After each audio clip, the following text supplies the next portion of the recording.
lahat yan.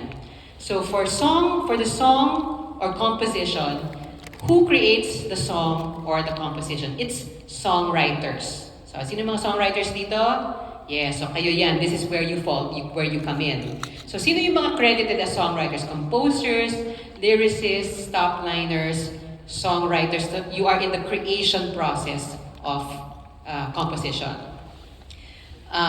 Ngayon, sa creation process pa rin, pag master recording ang pinag-uusapan, sino ba yung mga nakikredit? Who creates the master recording? It's the record producers. If you are a record producer, it could be ang mga nabibigyan ng royalties dyan sa record under that, the master recording, ayan, the singers and artists, the arrangers, musicians, engineers. So all of those fall under the master recording. Magkaiba ang composition, iba ang recording. You can have one composition and several recordings, okay? Next, after na ma-create siya, ila-license na siya. So, who controls or owns the rights to the composition? Sino nagko-control? It's the publishers, the music publishers. So, it's either you're a music publisher, or if you don't have a music publisher, you are a self-published composer. So, wala kang music publisher, you are the publisher. You control the rights to your composition. Yan. So in the same way, sino naman ang may control or rights dun sa recording? It is the record label. Sila usually yung nag-i-invest dun sa record label, dun sa composition.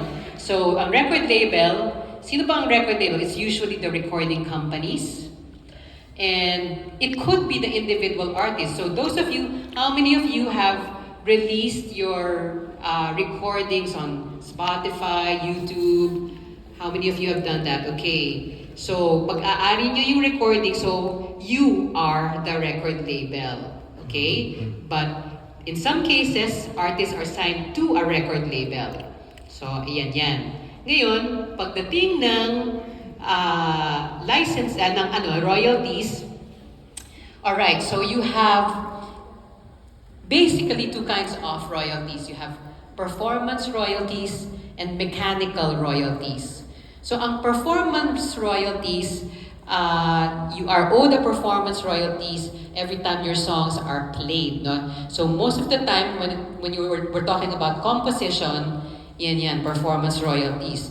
Sorry. Ito medyo mga details na to. No? So, there are performance royalties. There are two kinds of